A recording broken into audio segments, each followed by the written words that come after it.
Are you ready to dive into a tale of magic, prophecy, and a hero's journey? Let's explore the legend of Ken Kubelik. In the mystical land of Erythia, where magic flows like rivers and mythical creatures roam free, an ancient prophecy whispers of a savior. Meet Ken Kubelik, a 15-year-old boy from the humble village of Brindlewood. Orphaned and raised by his wise grandmother, Ken's life is a blend of daily chores, helping villagers, and dreaming of grand adventures. One fateful day, everything changes. Deep in the forest, Ken stumbles upon an ancient amulet glowing with a mysterious energy. Enter Orin, a retired wizard and wanderer who recognizes the amulet's significance. Orin reveals the prophecy. Ken is destined to become the strongest warrior and save Erythia from an impending darkness. The amulet is the key to unlocking Ken's hidden potential. But first, he must journey to the Hall of Titans to train. And so, Ken's epic quest begins. Stay tuned to witness the rise of a hero, the unfolding of an ancient prophecy, and the battle against darkness. Will Ken Kubelik be the savior Erythia needs? Only time will tell. Suggestion none. Despite his grandmother's concerns, Ken decides to leave Brindlewood. With a heart full of courage, he steps into the unknown, the wild whispering its secrets to him. His first trials? Surviving the wilderness.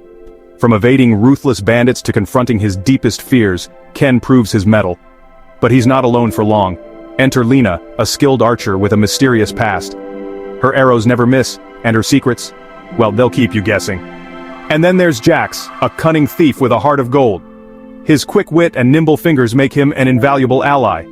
Together they form an unstoppable trio. Their destination? The Hall of Titans, an ancient fortress where legendary warriors once trained. As they stand before its towering gates, the air buzzes with anticipation. What challenges await within? Only time will tell. Ready to join Ken, Lena, and Jax on their epic adventure? This is why you need friends on your side. Ken's journey from zero to hero starts now. Ken's world flipped upside down when he faced a series of grueling tests to enter the Hall of Guardians. Physical challenges? Check. Magical puzzles? Double check. Enter Master Theron, the wise and powerful guardian, ready to train Ken and his friends. Training wasn't a walk in the park. Ken struggled, fought, and stumbled, but he had something special: determination and his friends Lena and Jax. Lena's sharp mind and Jax's brute strength balanced Ken's fiery spirit perfectly. Day by day, Ken pushed his limits, mastering both physical and magical skills. With every challenge, the bond between Ken, Lena, and Jax grew stronger, transforming them into a formidable team. From fierce rivalries to deep friendships, Ken's journey wasn't just about training, it was about finding his true strength. And remember, no hero's journey is complete without their friends by their side. So, are you ready to join Ken on his magical quest? Hit that like button and subscribe for more epic adventures. Ken trained relentlessly. Sweat dripped, muscles burned. He pushed himself, honing his skills. He yearned to be the best warrior Erythia had ever seen. But a new arrival shattered his focus. Marcus, confident, arrogant, powerful. He arrived at the training grounds, a whirlwind of impressive moves and cutting remarks. Ken, used to being the most promising student, felt a surge of rivalry. He wouldn't be outdone. Their rivalry ignited the training grounds. Every spar became a battle for supremacy, every lesson a competition. Ken's initial annoyance morphed into grudging respect. Marcus, despite his arrogance, possessed undeniable talent. Marcus, used to easy victories, found himself challenged for the first time. Ken's unwavering determination pushed him to dig deeper, train harder. He couldn't deny the thrill of a worthy opponent. The rivalry, though fierce, began to forge them both into something greater. The rivalry between Ken and Marcus became a legend in the making. They pushed each other beyond their limits, their skills growing sharper every day. Ken, fueled by a desire to surpass Marcus, unlocked hidden depths of strength. His strikes became faster, his footwork lighter. Marcus, witnessing Ken's progress, doubled down on his own training, his arrogance slowly giving way to true respect.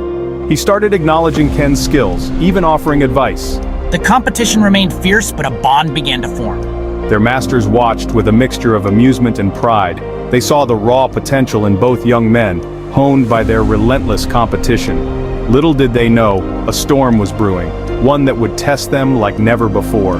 The rivalry, once a personal battle, was about to be eclipsed by a threat to their very world. Their combined strength, forged in competition, would be needed to face the darkness looming on the horizon.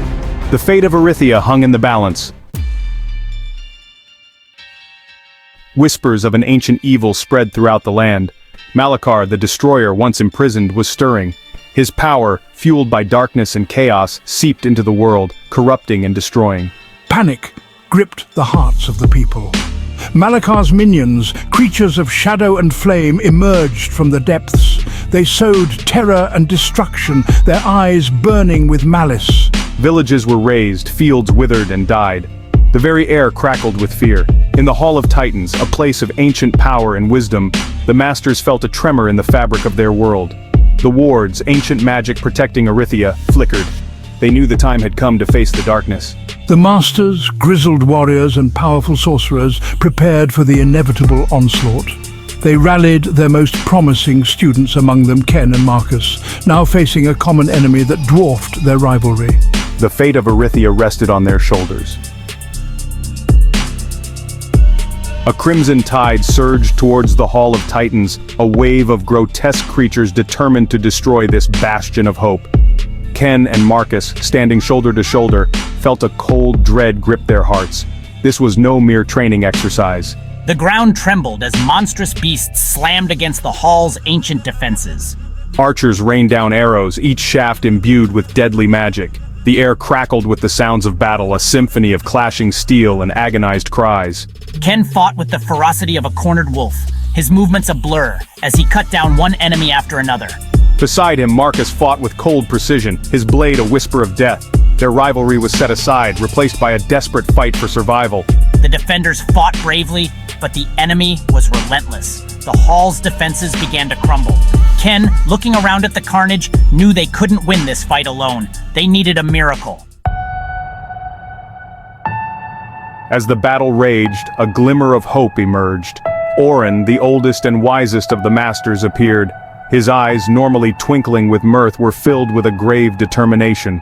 He spoke of ancient scrolls hidden long ago, containing the knowledge to defeat Malakar. Orin, what must I do? "Ken!" Orin boomed, his voice echoing over the battlefield.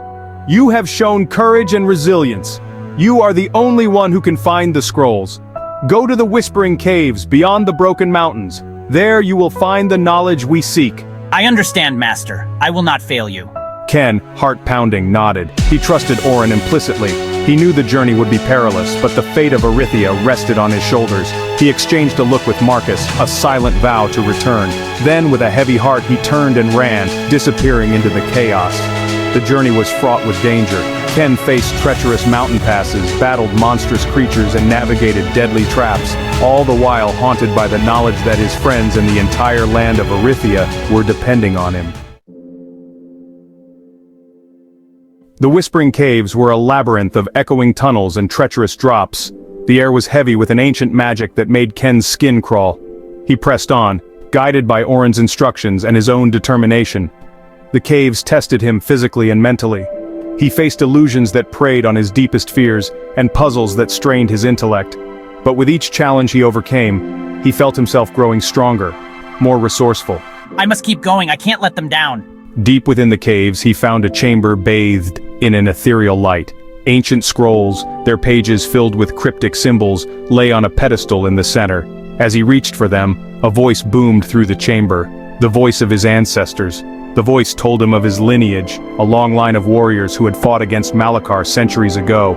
It spoke of a hidden power within him, a power that could turn the tide against the destroyer.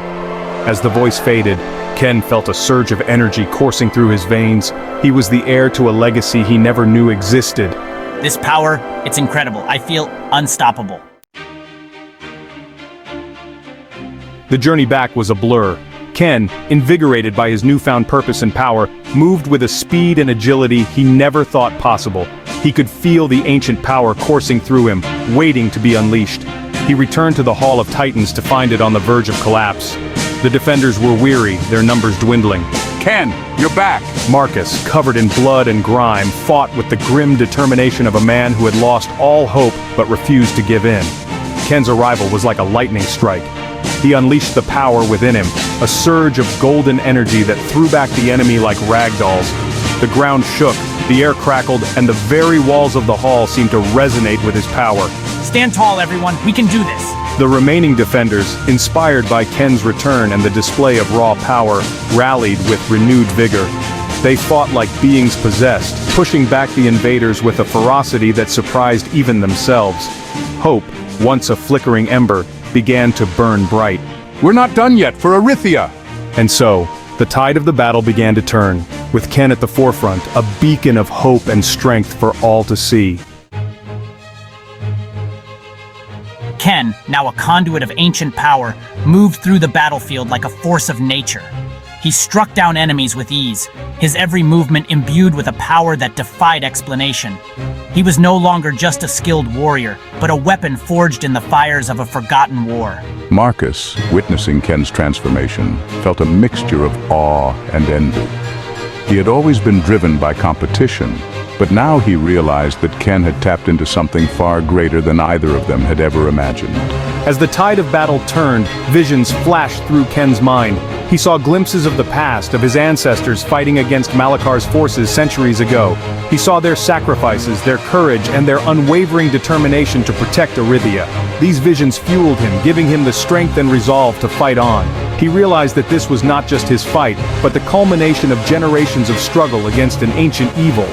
He was the heir to their legacy, and he would not fail them. The minions routed. The Hall of Titans stood, battered but unbroken. But Ken knew the true battle was yet to come. He could feel Malakar's presence, a looming darkness on the edge of his awareness. The final confrontation was at hand. Malakar emerged from a swirling vortex of shadow and flame, his eyes burning with cold fury. He was a being of immense power, his very presence radiating malice and despair. The air crackled with dark energy, and the ground itself seemed to shrink back from him in fear. "You cannot defeat me!"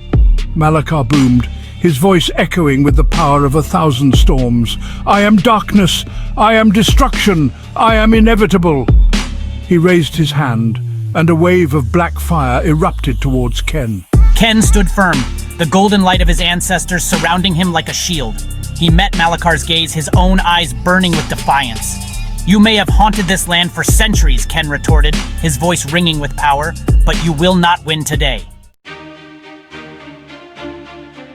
The battle shook the very foundations of Erythia. Ken, drawing on the strength of his lineage and the power within, fought with a ferocity he never knew he possessed. He danced around Malakar's attacks, his movements fluid and precise, striking back with blows that cracked the earth. Marcus, Orin, and the remaining defenders rallied around Ken, their combined might a beacon of hope against the encroaching darkness. They fought with the courage of lions, knowing that the fate of their world hung in the balance. And then, in a blinding flash of golden light, Ken struck the final blow. Malakar roared in defiance as his form shattered, dissolving into motes of darkness that were swept away by the wind. The darkness that had gripped Erythia lifted, replaced by a dawn of hope and renewal. Victory came at a cost. Many brave warriors lay dead, their sacrifices etched in the hearts of those who survived. Ken, leaning heavily on his sword, looked upon the battlefield with a heavy heart. He had won, but the price of victory weighed heavily on his soul. Ken, hailed as a hero, stood before the people of Erythia. Gone was the brash young student. He was a leader now, tempered by battle and humbled by loss. He looked upon the cheering crowds with a heavy heart, knowing that true victory lay not in personal glory, but in the safety and prosperity of his people. Marcus, his rivalry with Ken forgotten, stood beside his friend, a newfound respect shining in his eyes. They had both changed, forged in the fires of battle, and united by a shared purpose. They were no longer rivals, but brothers in arms. "We have faced darkness and emerged victorious," Ken addressed the crowd, his voice strong and clear. "But our fight is not over. We must remain vigilant, ever ready to defend our home from those who would seek to harm it." And so, the heroes of Erythia, their spirits unbroken, continued their training. They honed their skills, preparing for any threat that might arise. They were the guardians of their people, the protectors of their land. They were the hope for a brighter future, a future forged in the fires of adversity and tempered by the bonds of friendship and sacrifice. Like and subscribe if you enjoy the video. Thank you and have a great day.